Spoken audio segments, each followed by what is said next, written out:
Durant més d'un segle, un tresor ha estat amagat a la Casa Batlló. Un jardí de ceràmica, vidre, fusta i ferro. Un oasi a la ciutat creat per Antoni Gaudí. Et convidem a submergir-te en la primera restauració integral de la façana posterior i el pati privat, els seus reptes i protagonistes. Un viatge als orígens ple de descobriments fascinants.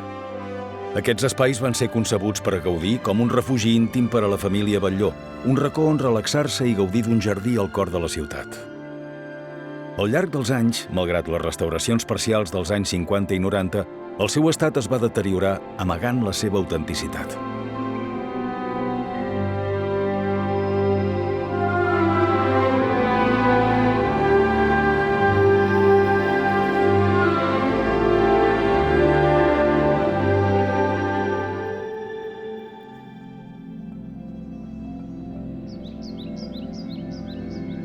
La restauració de la façana posterior, d'entre totes les que hem fet, jo crec que ha sigut la que més ens ha sorprès a tots. La planificació ja va començar fa molts anys.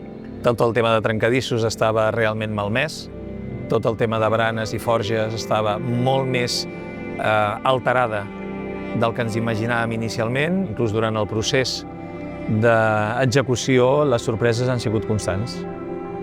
El procés de restauració va començar amb la recopilació d'imatges de l'època i una exhaustiva anàlisi de tots els materials, descobrint quelcom sorprenent. Sota múltiples capes de pintura van aparèixer els colors originals.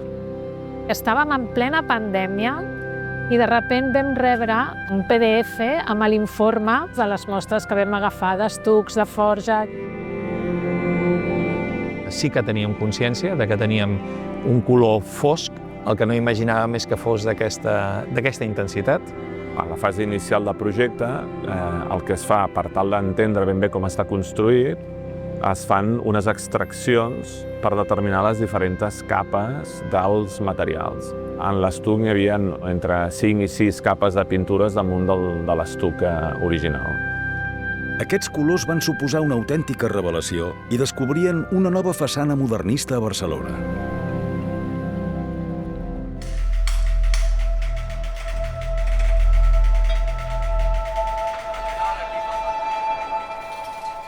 El primer repte que vam arribar era muntar aquest pòrtic metàl·lic de grans dimensions i sobre aquí vam muntar una bastida que, si no recordo, voltava sobre les 10 tonelades.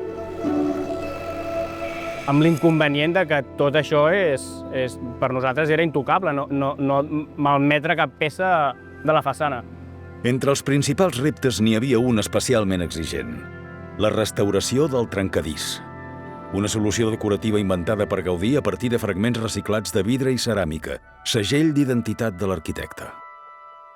Tu quan veus totes les garlandes laterals, és com un jardí vertical de l'època, que a més a dalt té una explosió de flors i de colors, però cada un dels balcons els va unint de banda a banda a través d'aquest forjat amb tot de flors, que són 7 tipologies diferents de pètals. Algunes peces van ser restaurades in situ i d'altres replicades als tallers gràcies a l'acurat estudi de fotografies d'època, escanejos de la façana i el treball incansable dels restauradors. Encontramos un trencadís muy nuevo, o sea, no era el original. Debajo de este trencadís, de este mortero que había existente, encontramos las huellas del original de Gaudí.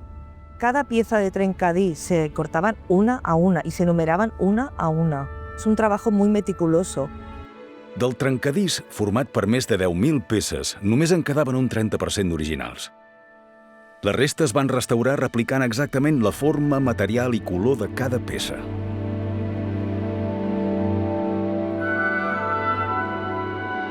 La forja, molt deteriorada pel pas del temps, ha ressorgit en mans del mestre artesà Enric Pla Montferrer i el seu equip.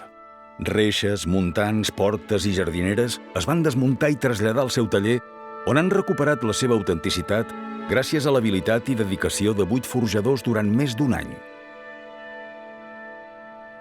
L'edifici havia patit 2 restauracions, una als anys 50, que era bastant correcta, però als anys 90, degut, suposo ja, que estava força malmès, va venir algú amb un soldador i va soldar-ho tot. Més del 50% de la nostra feina va ser recuperar, treure tota aquella soldadura que s'havia ficat, que no corresponia a l'obra, i tornar-ho a deixar tal qual ho havia deixat Gaudí el 1906.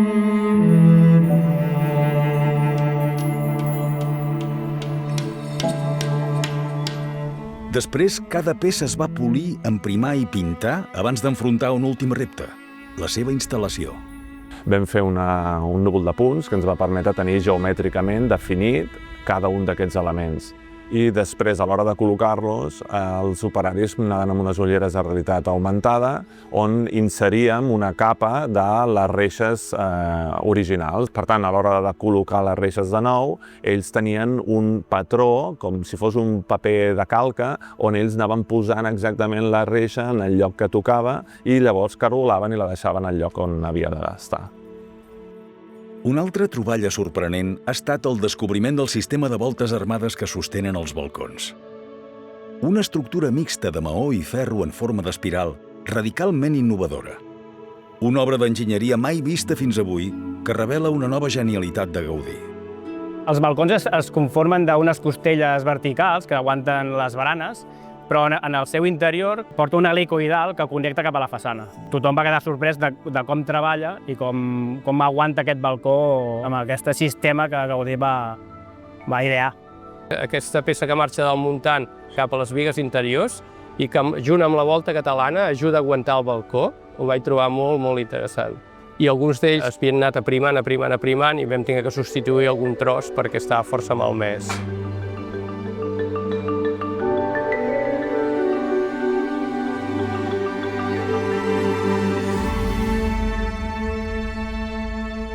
El responsable de restaurar la fusta va ser l'especialista en fusteria patrimonial Josep Bartrolí.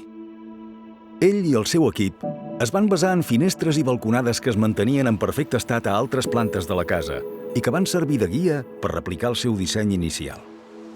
Gràcies a aquestes dues peces originals vam poder reproduir totes aquestes tribunes com eren a l'inici. Hi havia molts elements petits, movibles sempre, sobretot amb els respiradors. Aquest sistema d'aire condicionat del segle XIX, això implica estar molt concentrat sempre amb la feina, amb el que fas, perquè la dificultat del Gaudí és màxima. La restauració d'aquests elements també va implicar la recuperació dels farratges, poms, passadors, manetes, passamans, petits i imprescindibles detalls que garanteixen la funcionalitat de cada element i que han estat restaurats amb precisió, aportant equilibri i harmonia al conjunt.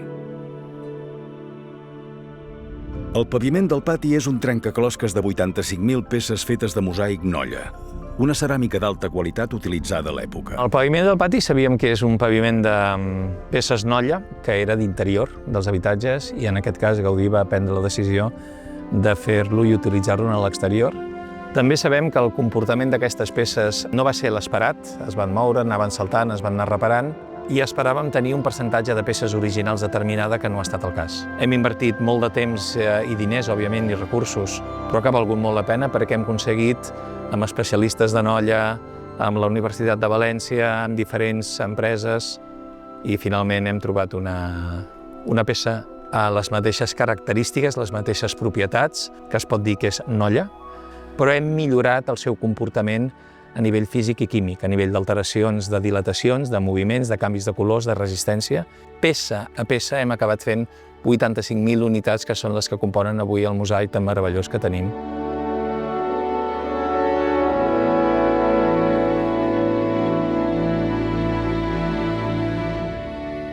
El pati també ha recuperat dos elements essencials desapareguts amb els anys. Un d'ells són les jardineres, de formes ondulades i cobertes de ceràmica. En una època determinada van desaparèixer les jardineres i a través d'unes fotos vam poder reproduir fidelment com eren. Totes les jardineres componen de corbes, de formes, d'alçades, i llavors a través de les fotos i amb un sistema de replanteig vam poder, diguem-ho així, reproduir fidelment tal com eren. Un altre dels elements recuperats és una pèrgola en forma de paràbola coberta de bruc, concebuda per donar ombra i privacitat.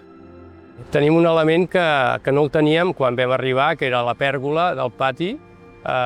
Teníem imatges que havia existit i com era, i aleshores l'hem replicat i torna a lluir al mig del pati un altre cop aquella pèrgola original que havia fet Gaudí en el seu moment. Aquesta restauració ha estat possible gràcies a anys de recerca, un any d'intervenció i una inversió de 3,5 milions d'euros. Un esforç col·lectiu en el qual han participat professionals de l'arquitectura, la restauració patrimonial i l'artesania. Amb ella, el 2025 celebrem el 20è aniversari de la declaració de la Casa Batlló com a Patrimoni Mundial de la Humanitat pel seu valor universal excepcional. Mi padre tuvo la osadía de pedirme que me encargara de la restauración de Casa Batlló. Y yo le contesté, creo que eres un poco osado, yo soy interiorista. En aquel momento me sentí muy pequeña, muy humilde para coger una responsabilidad tan grande como era de restaurar esta casa. Y él me contestó una cosa muy interesante. Los trenes hay que cogerlos cuando pasan, porque luego se van.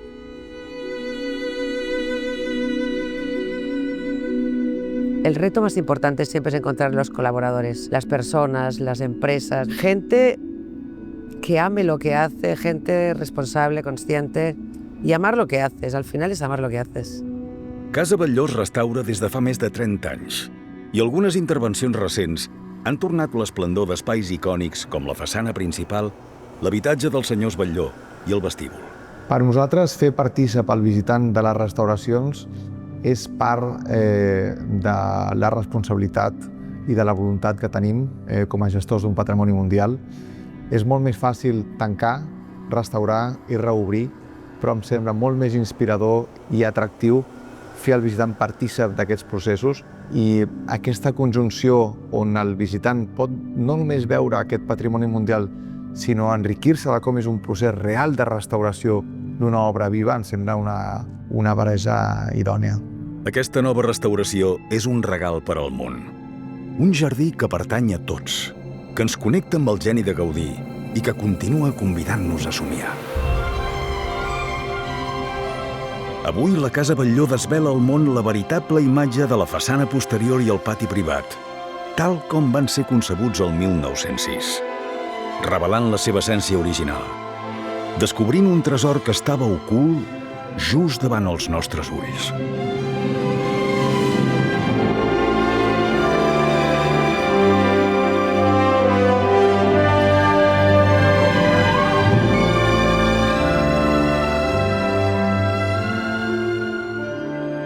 Aquesta restauració, diguéssim, tanca un període de restauracions molt important on s'ha tornat a posar en valor a l'obra original de Gaudí.